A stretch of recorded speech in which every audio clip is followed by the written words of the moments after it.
Have you ever taken communion without thinking twice? Have you ever grabbed the bread and cup because everyone else did? Have you ever wondered why something so sacred feels rushed and routine? There's a verse hidden in the middle of the Lord's Supper passage.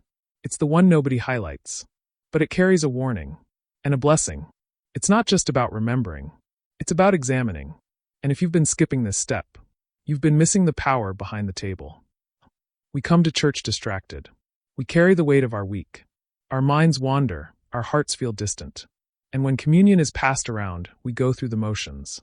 We bow our heads, but our thoughts drift. We sip the juice, but forget the sacrifice. We chew the bread, but ignore the bitterness in our heart. We treat the sacred like it's routine. And then we wonder why we don't feel changed, why we don't feel connected, why we still feel distant from God. But God never meant the Lord's Supper to be just a tradition. It was meant to realign your soul, to clear the clutter, to open your heart, to remind you who you are and who He is. And 1 Corinthians 11 verse 28 is the key. A verse we've read but rarely applied. Until now.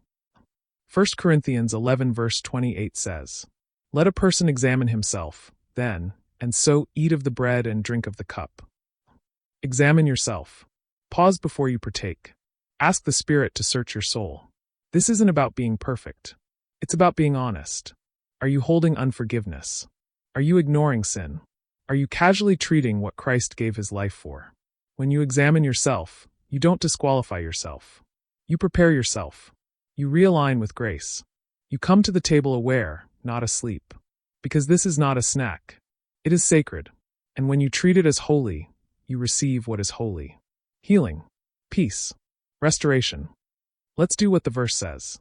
Let's examine our hearts and come clean before the cross. Lord, I examine my heart before you. Show me what I've been hiding. Expose every corner I've avoided. Forgive me for taking communion lightly. Cleanse me of hidden sin. Remove bitterness from my spirit. Heal every place I've been wounded. Help me forgive those who hurt me. I release resentment now. Wash my mind with truth. Purify my motives.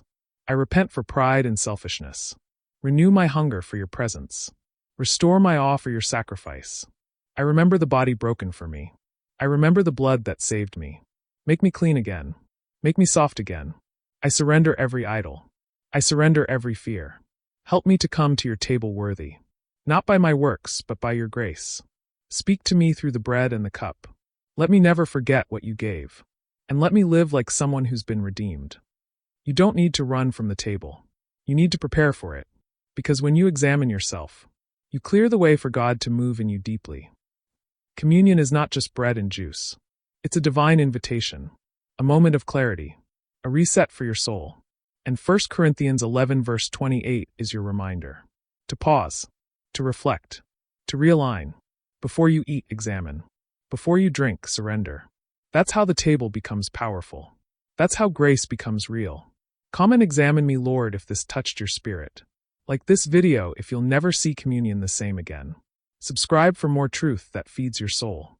And share this with someone who needs to remember the sacred. You are not just eating. You are encountering the cross. So come ready.